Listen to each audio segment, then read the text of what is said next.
of 200 to 300 meters. But this Quranic verse talks about a phenomenon which is found in very deep dark ocean, because darkness in a dismal sea that the Quran mentions does not refer to just any sea, because not every sea can be seen as having that accumulated darknesses, one layer after another. This sort of layered darkness in deep seas and oceans have two causes, as the marine scientists would tell us today. First, successive disappearance of color. Second, presence of certain barriers which conceal light. As you know, the first one, successive disappearance of color. As you know, the light ray has 7 colors. When it hits the surface of the water, it is scattered into 7 colors. And then the light ray penetrates through the sea. Within first 10 meters, the color red gets absorbed. So if a diver dives 30 meters and gets wounded, he will not be able to see his own blood, because the color red cannot be seen beyond 10 meters. Then within 100 meters, then within 50 meters, the color yellow gets absorbed. So beyond 50 meters, red cannot be seen, yellow cannot be seen. Then within 100 meters, the color green gets absorbed. Then within 200 meters, the color blue gets absorbed. So the sea is becoming progressively darker. That is, darkness is taking place in layers, just as the Quran says. Just as the Quran says. Second reason, presence of certain barriers which conceal light. As you know, the light ray originates from the sun and is then absorbed by the clouds, scattering some of the lights, creating a layer of darkness under the clouds. This is the first layer of darkness. Then the light ray also manages to reach the surface of the sea. It is once again scattered by the wave surface, scattering some of the lights, creating a layer of darkness on the surface of the sea. But the light ray also manages to reach the depth of the sea. Depths of the sea. In the depths of the sea, scientists have discovered what they call internal waves.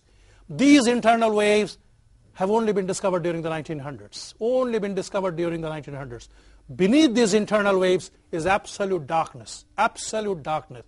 Fish at those depths cannot see. Even fish cannot see in those depths. Submarines must bring their own light in order to be able to see. But who gave Prophet Muhammad sallallahu alaihi wasallam this information 14 centuries ago? How could he sallallahu alaihi wasallam describe an area where even fish could not see? Could it be anybody other than Almighty Allah subhanahu wa ta'ala who could have informed him? ইতিমধ্যে doctor Abul Hasan কোরআনের nuclear physics এবং marine geology সম্পর্কিত তথ্য ইংরেজিতে উপস্থাপন করেছেন। আমি এখন সংক্ষেপে এটার বাংলা আপনাদের কাছে উপস্থাপন করছি। প্রথমত নিউক্লিয়ার ফিজিক্সে তিনি একটি রেফারেন্স দিয়েছেন বিশ্বের খ্যাতিমান নিউক্লিয়ার ফিজিসিস্ট আমেরিকার আলফ্রেড কর্নার। তিনি বলেছেন যে পৃথিবী এবং নবমণ্ডল একত্রিত ছিল এবং পরবর্তী সময়ে এগুলো আলাদা হয়েছে। এই তথ্য আমরা মাত্র কয়েক বছর আগে জানতে পারলাম খুবই উন্নত মানের বৈজ্ঞানিক যন্ত্রপাতি আবিষ্কারের কারণে।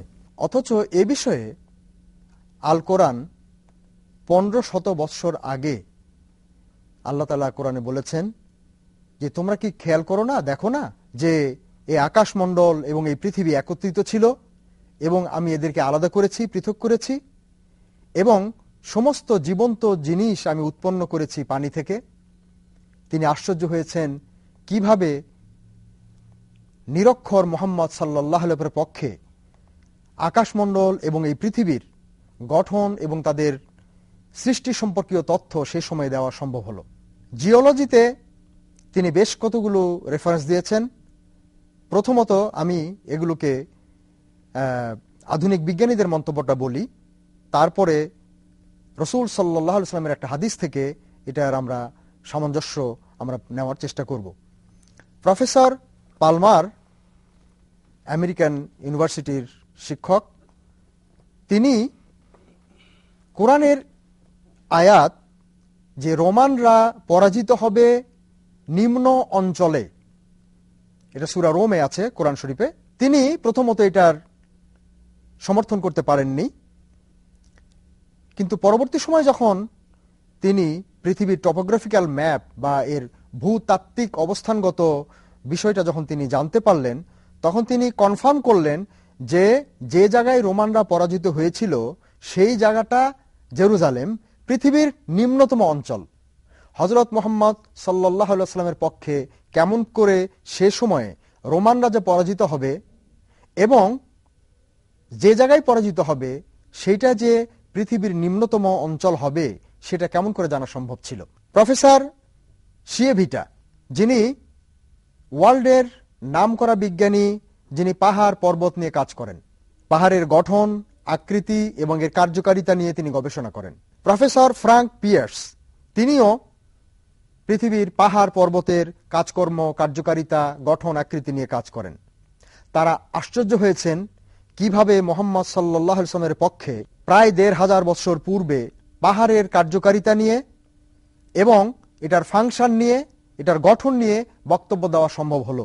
মাত্র কিছুদিন আগেও অনেক পাহাড় পর্বত নিয়ে কাজকর্ম যারা করেন তাদের মধ্যে এই সন্দেহ ছিল, মানে তারা যা কিছু করতেন সেটা হলো পাহাড়ের উপরের অংশ নিয়ে, কিন্তু এই পাহাড়ের নিচের দিকে এটার যে শিকড় আছে, এটা পৃথিবীর বা জমিনের অনেক গভীরে যে প্রবেশ করেছে এবং সেখানে যে এটা শক্ত করে ধরে রেখেছে এ সম্পর্কে তাদের কোনো ধারণা ছিল না।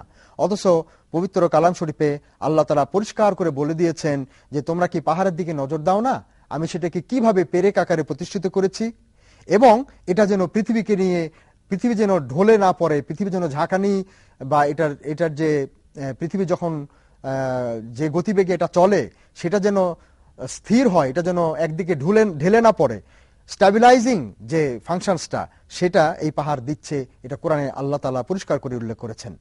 আরেকটা বিষয় জিওলজির মধ্যে তিনি উল্লেখ করেছেন, একটা হাদিস থেকে হযরত রাসূল সাল্লাল্লাহু আলাইহি ওয়াসাল্লাম বলেছেন যে এক সময়ে আরব ভূমি সবুজ ছিল, এটা আবারও সবুজ হবে। এটা একটা আশ্চর্য কথা।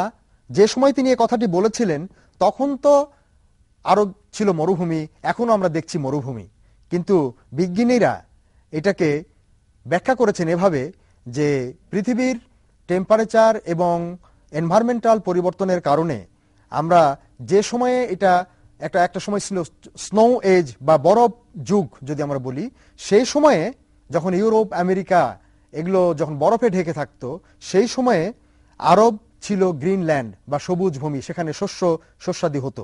বর্তমানে পৃথিবীর আর্দ্রতা এবং এটার উষ্ণতা পরিবর্তনের ব্যাপক যে চিহ্ন আমরা দেখতে পাচ্ছি, তার পরিণতিতে বিজ্ঞানীরা এটা স্বীকার করছেন এবং এর সম্ভাব্যতা মেনে নিচ্ছেন যে এক সময়ে আবার আরব ভূমিগুলো, আরব এলাকার জমিগুলো আবার শস্যে সবুজ শ্যামল হয়ে উঠবে। হযরত মুহাম্মদ সাল্লাল্লাহু আলাইহি ওয়াসাল্লামের পক্ষে এই স্নো এজ সম্পর্কে কোনো ধারণা কিভাবে পাওয়া সম্ভব ছিল এবং ভবিষ্যতে আবারও এই স্নো এজ এবং এনভায়রনমেন্টাল বা ক্লাইমেটিক চেঞ্জের কারণে যে আবার আরব ভূমি সবুজে পরিণত হবে, এটা তার পক্ষে কিভাবে জানা সম্ভব ছিল, এই ব্যাপারে প্রফেসর পালমার, শিভেটা এবং প্রফেসর ফ্র্যাঙ্ক পিয়ার্স আশ্চর্যান্বিত হয়েছেন। এরপরে আমরা ডক্টর আবুল এহসানের কাছে শুনেছি মেরিন জিওলজি সম্পর্কে বেশ কিছু চমকপ্রদ তথ্য। আল কোরআনে আল্লাহ তাআলা পরিষ্কার করে বলেছেন, তোমরা কি আমার সমুদ্রের দিকে নজর দাও না? তোমরা দেখো দুটি সমুদ্রের মধ্যে যে ব্যারিয়ার আছে, যে বাধার প্রাচীর আছে, কে এই দুটিকে পরস্পরের সঙ্গে মিশে যেতে বাধা দিচ্ছে? কোরআনের এই আয়াত নিয়ে যখন প্রফেসর হে, প্রফেসর দুর্গা রাও, যারা মেরিন সায়েন্টিস্ট, মেরিন জিওলজিস্ট, পানি নিয়ে গবেষণা করেন এবং তারা দুইটা সমুদ্র বা একাধিক সমুদ্র এবং নদীর মধ্যে যে মিলনস্থলগুলো নিয়ে স্টাডি করেন, তারা পরিষ্কার বলেছেন যে এখানে আপনি মিক্স ওয়াটার পার্টিশনের কথা বলেছেন, তাই না? দুইটা সমুদ্রের যে সংযোগ, মিটিং টুগেদার, এবং সেইখানে বাইরে থেকে আমরা যেটা দেখি যে একটা হয়তো ব্লু স্যালাইন ওয়াটার যেটা, আর একটা পিওর ওয়াটার, এই দুটার মানে সঙ্গম স্থল, সংযম স্থল, এটা কি আপনি